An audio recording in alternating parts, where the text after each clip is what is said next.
Olá, o Viver e Empreender Podcast está no ar. Eu sou Estela Jordi. Hoje eu tenho o prazer em receber o Dorian Ferreira, ele que é o fundador da Ferreira Contábil. Oi, Dorian, tudo bem? Seja muito bem-vindo. Tudo bem, você. Muito obrigado.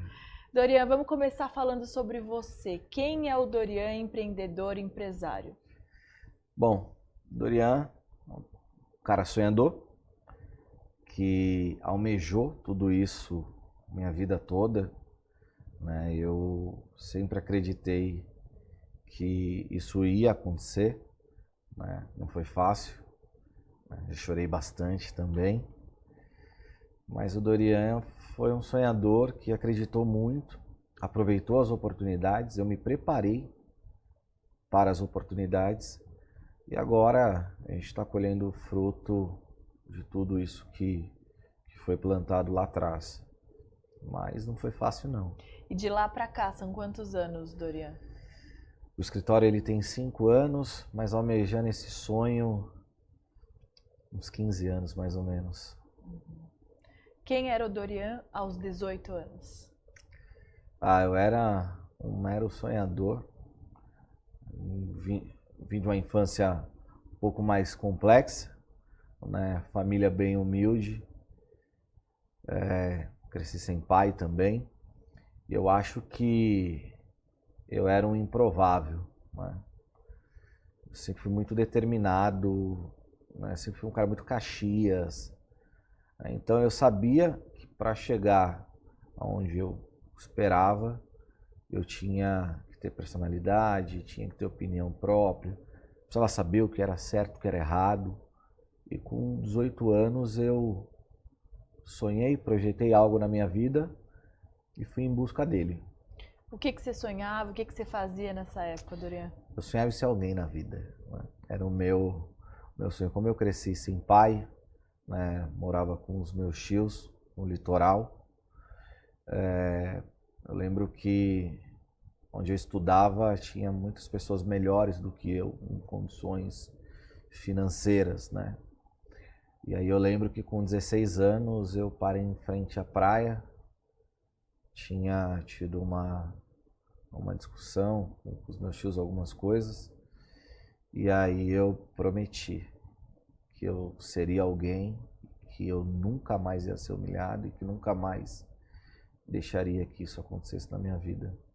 Então eu fiz uma promessa com 16 anos e realizei com 30 anos. 30 anos isso foi cumprido. Qual foi seu primeiro trabalho, Dorian? Office boy. Office boy. Entregava documento.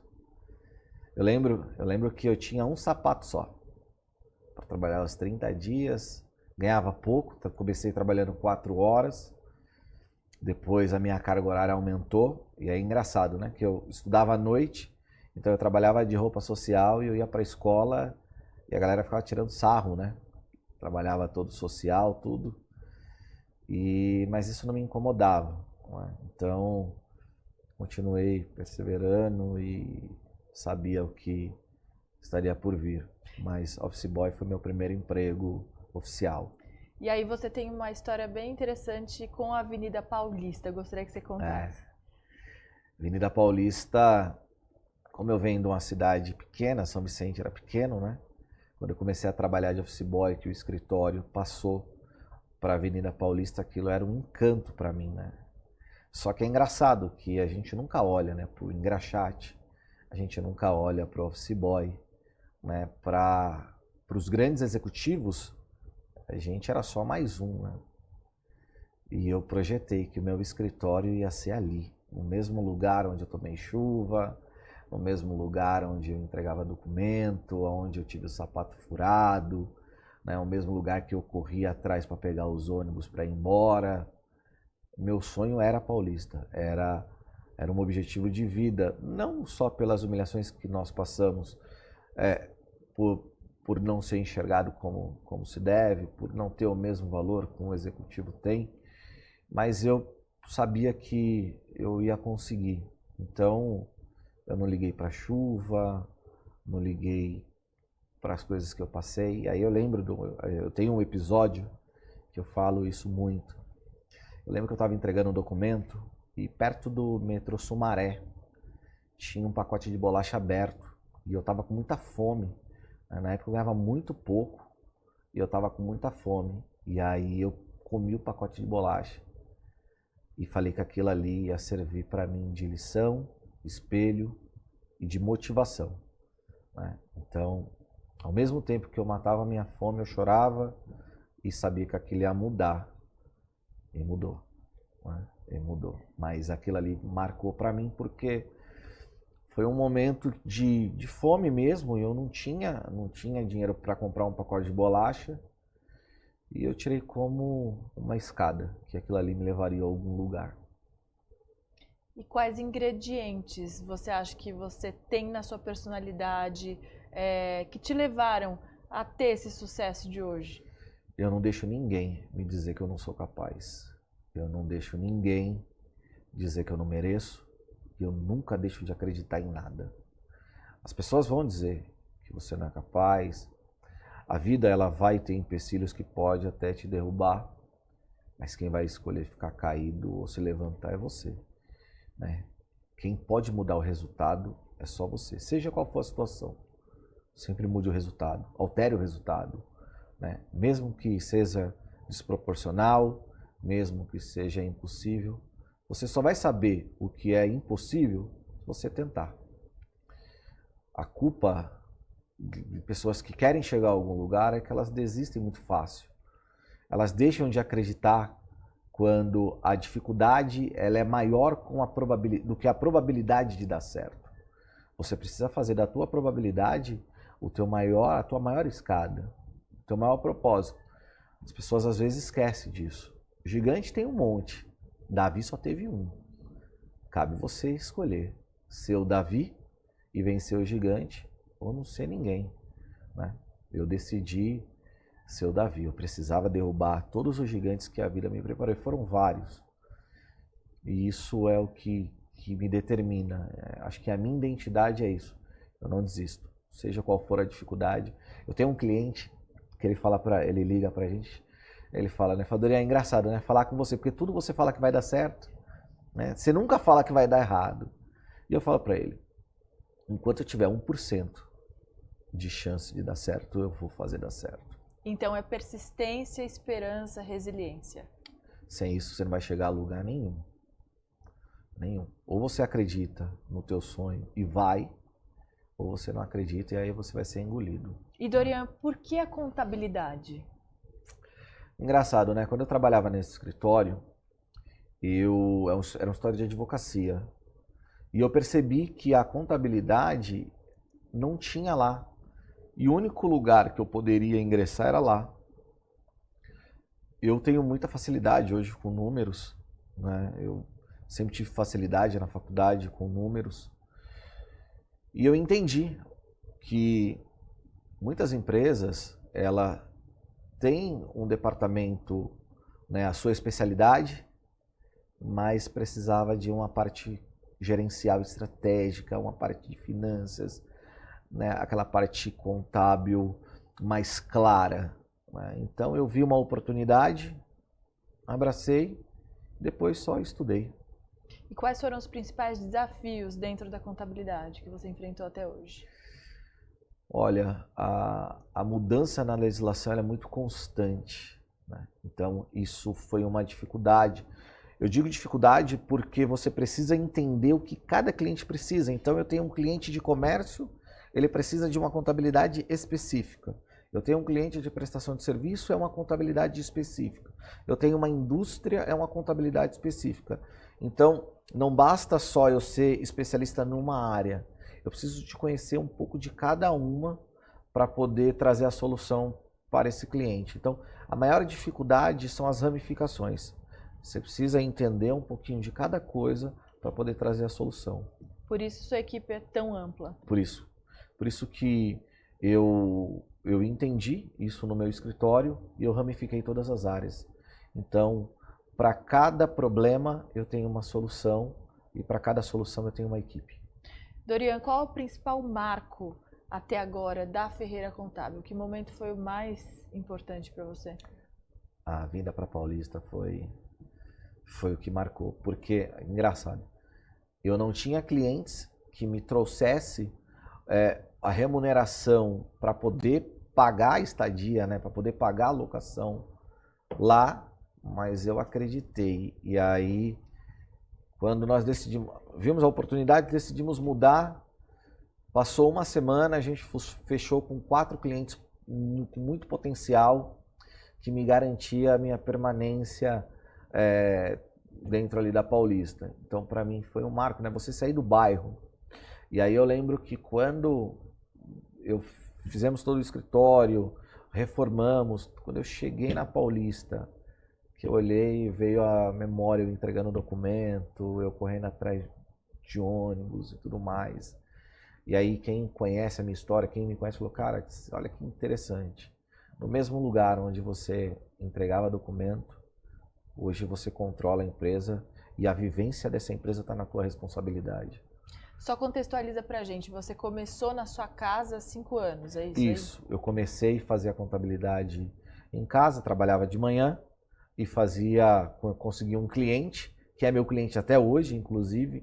Nós estudamos junto, ele já tinha uma empresa, né? E a gente na faculdade conversando, eu fiz uma outra graduação, ele falou que ele precisava. Eu falei, cara, eu posso te ajudar, me formei em contabilidade e tal, nunca tinha feito absolutamente nada para nenhuma empresa.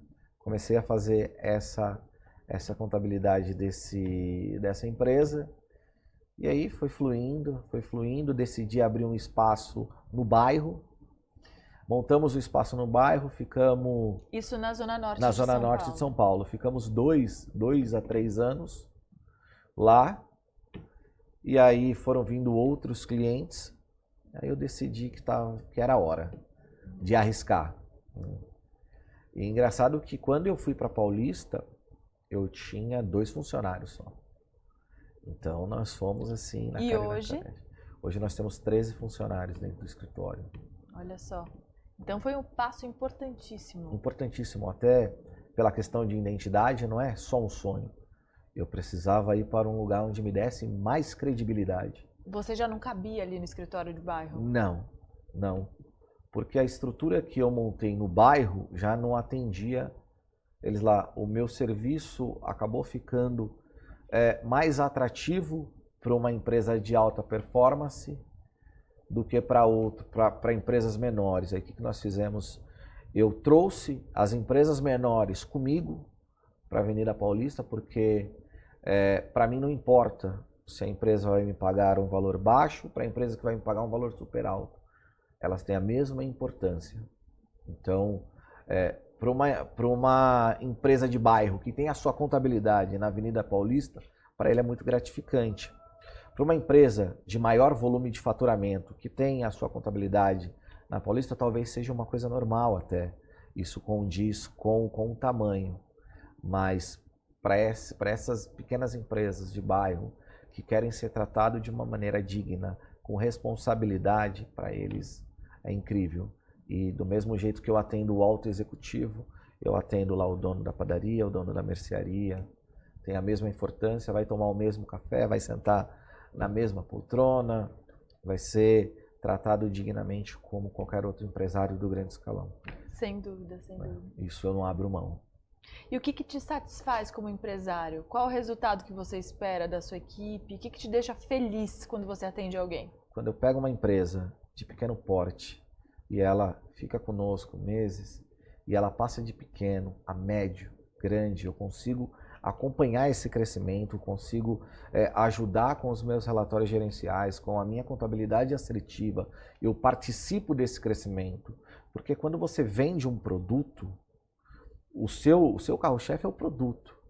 Agora, o valor agregado nesse produto sou eu que vou contabilizar. Então, eu que vou te falar que esse produto deu resultado. Então, isso para mim é muito satisfatório. Eu vejo o meu cliente crescendo. Né? É engraçado que eu não classifico o preço pelo tamanho do crescimento do empresário. Então, muitos empresários têm medo disso. Olha, eu comecei pequeno, cresci, você vai aumentar os honorários. Não. Muito pelo contrário. O que aumenta os honorários são as demandas. O teu crescimento, não, ele não te aumenta. em termos de valores de honorário. Isso, na verdade, é uma satisfação para a gente. Agora, obviamente, você cresceu, você contratou mais, você tem mais volume, mais emissões de notas, mais relatórios, isso sim condiz um reajuste dentro do nosso trabalho, mas sempre de um valor que não onere o empresário. Eu prefiro ter um valor justo que ele consiga me pagar durante os 20, 30 anos que estiver comigo, do que um valor superfaturado e ele consiga me pagar um mês. É uma parceria a longo prazo. A longo prazo. Tanto é que eu tenho clientes desde o começo. A minha nota 001. Olha só, está comigo isso até é hoje. muito bacana, né, Dorian? Isso sim, é muito bacana. sim. Isso condiz, né, o nosso trabalho, isso diz que a gente está no caminho certo. Sem dúvida. O que é sucesso para você, Dorian? Hoje o sucesso, para mim, ele está qualificado em ser feliz, ser realizado. Não é o dinheiro que te traz sucesso, é ter saúde, é ter uma família estruturada, é eu poder chegar em casa e ter o meu lugar de descanso. Sucesso é poder ver esposa, filhos lá em casa, todos eles felizes. Eu acho que o sucesso está atrelado ao momento em família que você vive. Os negócios, ele te traz gozo, mas o sucesso maior é quando você chega em casa. Como você equilibra profissional e pessoal com tantas tarefas no escritório, com tantas demandas? É difícil. A gente tenta, né, eu saio de casa 7 da manhã e volto às 11. Né, e faço o máximo para entregar tudo que eu tenho que entregar dentro do meu ambiente corporativo. Né. É muito difícil se desligar. Né, às vezes, meia-noite eu estou atendendo ligação de cliente com algum problema e tudo mais. Só que a gente tenta. Né, a gente tenta ter a hora de lazer familiar, né, ter o seu momento, que é importante para a tua saúde mental. E também a gente não pode abrir mão daquilo que o nosso cliente precisa, até porque isso é um dos nossos carros-chefe.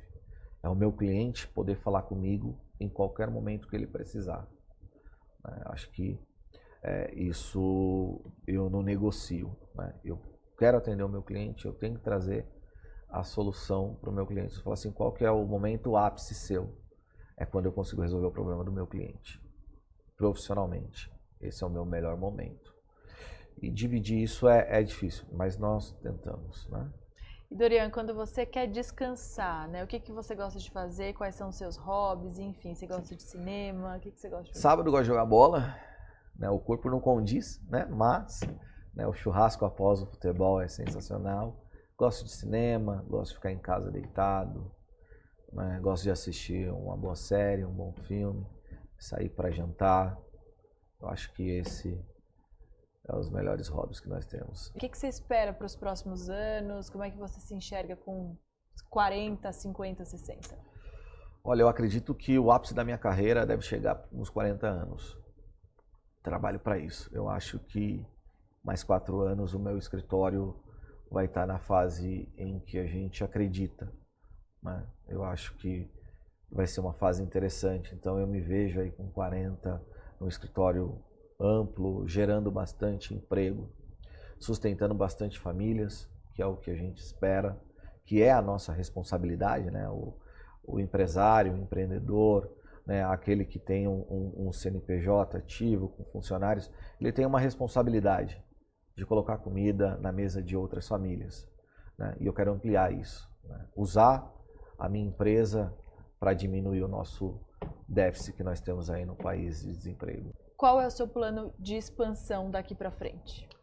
Olha, eu pretendo multiplicar o tamanho do escritório. Né? Hoje nós temos 2 salas, a nossa ideia é ampliar, né? Dividir em mais setores, gerar mais empregos e abrir filiais entre os estados aqui de São Paulo, né? E fora dele. Acho que esse é o meu objetivo. Né? Em cada ponto ter uma Ferreira Contábil espalhada. Dorian, você também trabalha com futebol, né? É, a gente não falou sobre isso verdade. ainda. Me conta, é outra empresa? Como é que funciona? É uma outra empresa, né? Eu sou agente de futebol, né? Registrado na CBF, agora se tornando agente FIFA também com a nova normativa. Né? Hoje nós temos 40 jogadores aproximadamente, entre masculino e feminino. Jogadores na Europa, jogadores no Brasil. Né? E a minha função, tenho sócio também nessa empresa, a minha função é fazer a gestão desses atletas, fazendo toda a análise de contrato, buscando melhoria nos seus contratos diante dos clubes, representando, né, o atleta dentro da entidade esportiva que o emprega. Isso nós fazemos, pegar um jogador de base, potencializar ele para uma futura venda no mercado europeu. E o que você traz da sua experiência na contabilidade para essa atividade? Sabe o que é engraçado? Que muitos jogadores não têm estratégia financeira. Né? Muitos jogadores são jogadores que não teve a oportunidade de estudar e que da noite para o dia o seu salário muda drasticamente. Então ele não sabe o que fazer com esse dinheiro, ele não sabe o que fazer com esse valor. Então, para cada jogador que eu fecho o contrato, eu ofereço uma assessoria financeira, onde eu informo para o meu jogador no que ele deve investir, de que forma que ele deve tratar o seu dinheiro. Até porque a frase é verdadeira, dinheiro não aceita desaforo. Né? Então, eu preciso ensinar que a estadia do meu jogador no futebol, ele tem um prazo. E é um prazo menor do que os demais trabalhadores. Muito mais remunerado, obviamente, mas menor. Mas é engraçado que os salários astronômicos dos jogadores de futebol hoje representam só 5%. 95% dos jogadores hoje no mundo ganham a mesma coisa que um trabalhador comum. Então, quando você olhar um jogador com um grande salário, ele representa, estatisticamente falando, 5%. Né? Então, a gente precisa também fazer isso, que o nosso jogador entenda. Que o que ganha 100, 200, 300, 1 milhão, 1 bilhão, muitas das vezes é diferente do que ganha 5 mil, 3 mil, 2 mil reais para ser jogador de futebol. Por que você acha que o brasileiro tem tanta dificuldade para lidar com dinheiro? Tá faltando muito ensino, né? Ensino financeiro é extremamente importante. Eu penso que o ensino infantil, ele deveria ter, né, uma matéria voltada à educação financeira. Né? Hoje, a população brasileira tem um déficit muito grande em educação financeira. Se você pegar os órgãos de proteção ao crédito, você vai ver a quantidade de brasileiros endividados. E muitos brasileiros que ganham bem, mas exerce a administração do seu dinheiro de forma errônea. Então, se a gente entender, né, se os nossos políticos entender que é mais importante você tratar de educação financeira dentro de uma escola do que assuntos paralelos que não vão edificar em aspectos futuros, são tão importantes, acho que a gente estaria melhor. Com certeza. Se você der uma mesada para o seu filho de 100 reais, ele não vai saber o que fazer se ele não tiver uma educação financeira. Agora pensa, se você der uma mesada para o seu filho e você ensinar ele que 70% daquele valor ele pode guardar e para o que ele precisa dentro da sua idade, dentro do seu parâmetro, representa 30%, imagina ele daqui 20, 25 anos, qual será o valor que ele vai ter poupado? E como isso vai acarretar em novas oportunidades. E vai crescer com uma cabeça. Ele vai crescer com a cabeça, voltado ao departamento total financeiramente. Total. Eu acho que isso falta. Você já faz isso com a sua filha? Já faço. É difícil cair na cabeça dela, mas a sua filha, mas a gente qual a faz. idade dela? Tem 12. E como é que você faz? 12. Ela precisa entender que o valor que ela recebe é o valor que ela precisa ter durante os 30 dias do mês. Se ela gastar agora, ela não vai ter. Se ela quiser um celular que custa valor X, e se ela guardar esse valor num espaço de tempo, ela vai ter. Então, mostrar a realidade. Né? Eu costumo dizer para minha filha que tudo que eu tenho é meu. Ela não construiu nada. Eu trabalhei, eu lutei, aquilo é meu. Aquilo que eu construo no meu casamento é meu e da minha esposa. Ela vai ter que trilhar o próprio caminho. Então, os 100 reais que eu dou de mesada, 200, 300, ele vai falar quem vai ser lá no futuro financeiramente. Ele vai dizer isso. Então, eu quero maquiagem, eu quero caneta. Bom, teu dinheiro dá para comprar o quê? Dá para comprar maquiagem, mas não dá para comprar caneta. Então, se você guardar esse valor mais um tempo, você vai poder comprar os dois. Se você não guardar, você vai comprar um, porque amanhã vai surgir uma outra necessidade. Sim. Então, eu acho que isso merece um entendimento mais específico. Né? Se você dá uma mesada, aí você vai sair, você vai pagar isso, mais isso. Né? Você vai estar criando mal a sua filha, o seu filho. Eu acho que foi o filho da Ivete Sangalo, acho que ele queria um videogame, ela fez ele vender o videogame para comprar um outro videogame. E às vezes a gente acha isso um absurdo, né? Pô, mas plano digital tem tanto dinheiro. Cara, isso é o maior sinônimo de educação financeira que tem. Você quer? Vende o que você tem. Aí não dá para comprar? Ajunta mais um pouco e você compra. Fantástico. Acho que isso é importante. E Dorian, pensando no futuro, que dica você daria para quem quer empreender na sua área, para quem não sabe por onde começar, né? O que é importante para abrir uma empresa de contabilidade?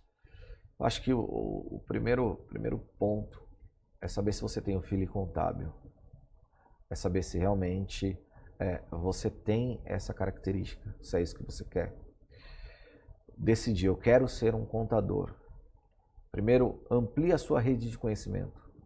Depois que você ampliou a sua rede de conhecimento, porque você vai lidar com inúmeros problemas. Então você precisa saber a solução de um problema de quem tem uma pequena empresa, de quem tem média, de quem tem grande. Depois que você fizer isso, que você ampliou a sua rede de conhecimento, agora você vai ampliar a sua rede de contatos. E aí, nada melhor do que começar com boca a boca. Seu contador precisa de algum problema, monta um script, monta uma solução, bate na porta das empresas, isso funciona. Existem muitas pessoas descontentes, existe o pequeno produtor, né, o pequeno empresário que ainda não tem uma contabilidade.